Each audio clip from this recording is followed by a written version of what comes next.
एक दिन एक बुजुर्ग डाकिये ने एक घर के दरवाजे पर दस्तक देते हुए कहा, चिट्ठी ले लीजिए। आवाज सुनते ही तुरंत अंदर से एक लड़की की आवाज गूंजी, अभी आ रही हूँ, ठहरो। लेकिन लगभग 5 मिनट तक जब कोई न आया तब डाकिये ने फिर कहा, अरे भाई, कोई है क्या? अपनी चिट्ठी ले लो, मुझे और बहुत जगह जाना है, मैं ज्यादा देर इंतजार नहीं कर सकता। लड़की की फिर आवाज आई, डाकिया चाचा, अगर आपको जल्दी है तो दरवाजे के नीचे से चिट्ठी अंदर डाल दीजिए, मैं आ रही हूँ, कुछ देर और लगेगा। अब बूढ़े डाकिये ने झल्ला कर कहा, नहीं, मैं खड़ा हूँ, रजिस्टर्ड चिट्ठी है, किसी का हस्ताक्षर भी चाहिए। तकरीबन 10 मिनट बाद दरवाजा खुला। डाकिया इस देरी के लिए खूब झल्लाया हुआ तो था ही, अब उस लड़की पर चिल्लाने ही वाला था, लेकिन दरवाजा खुलते ही वह चौंक गया और उसकी आंखें खुली की खुली रह गई। उसका सारा गुस्सा पल भर में फुर हो गया। उसके सामने एक नन्ही सी अपाहिज कन्या जिसके एक पैर नहीं थे, खड़ी थी। लड़की ने बेहद मासूमियत से डाकिये की तरफ अपना हाथ बढ़ाया और कहा, दो मेरी चिट्ठी। डाकिया चुपचाप डाक देकर और उसके हस्ताक्षर लेकर वहां से चला गया। वो अपाहिज लड़की अक्सर अपने घर में अकेली ही रहती थी। उसकी माँ इस दुनिया में नहीं थी और पिता कहीं बाहर नौकरी के सिलसिले में आते जाते रहते थे। उस लड़की की देखभाल के लिए एक कामवाली बाई सुबह शाम उसके साथ घर में रहती थी, लेकिन परिस्थितिवश दिन के समय वह अपने घर में बिल्कुल अकेली ही रहती थी। समय निकलता गया, महीने 2 महीने में जब कभी उस लड़की के लिए कोई डाक आती, डाकिया एक आवाज देता और जब तक वह लड़की दरवाजे तक न आती तब तक इत्मीनान से डाकिया दरवाजे पर खड़ा रहता। धीरे धीरे दिनों के बीच मेलजोल और भावनात्मक लगाव बढ़ता गया। एक दिन उस लड़की ने बहुत गौर से डाकिये को देखा तो उसने पाया कि डाकिये के पैर में जूते नहीं हैं। वह हमेशा नंगे पैर ही डाक देने आता था।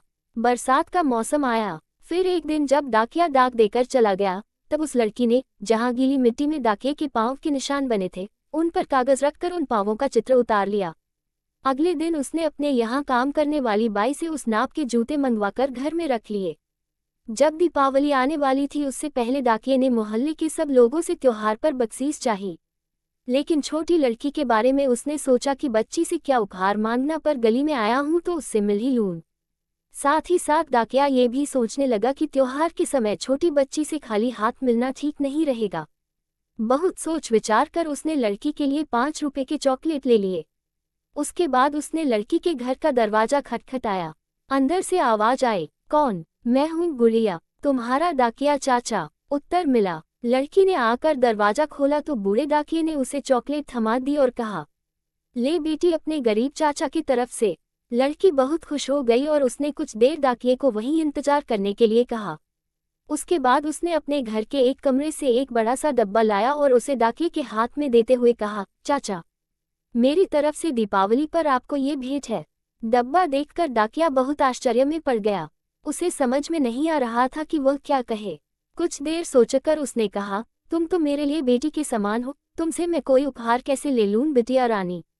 लड़की ने उससे आग्रह किया कि चाचा, मेरी इस गिफ्ट के लिए मना मत करना, नहीं तो मैं उदास हो जाऊंगी। ठीक है, कहते हुए बूढ़े डाकिये ने पैकेट ले लिया और बड़े प्रेम से लड़की के सिर पर अपना हाथ फेरा, मानो उसको आशीर्वाद दे रहा हो। बालिका ने कहा, चाचा, इस पैकेट को अपने घर ले जाकर खोलना। घर जाकर जब उस डाकिये ने पैकेट खोला तो वह आश्चर्यचकित रह गया, क्योंकि उसमें एक जोड़ी जूते थे। उसकी आंखें डगमगा गई। डाकिये को यकीन नहीं हो रहा था कि एक छोटी सी लड़की उसके लिए इतना फिक्रमंद हो सकती है।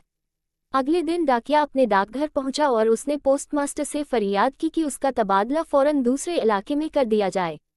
पोस्टमास्टर ने जब इसका कारण पूछा तो डाकिये ने वे जूते टेबल पर रखते हुए सारी कहानी सुनाई और भीगी आंखों और रुंधे गले से कहा, सर, आज के बाद मैं उस गली में नहीं जा सकूंगा।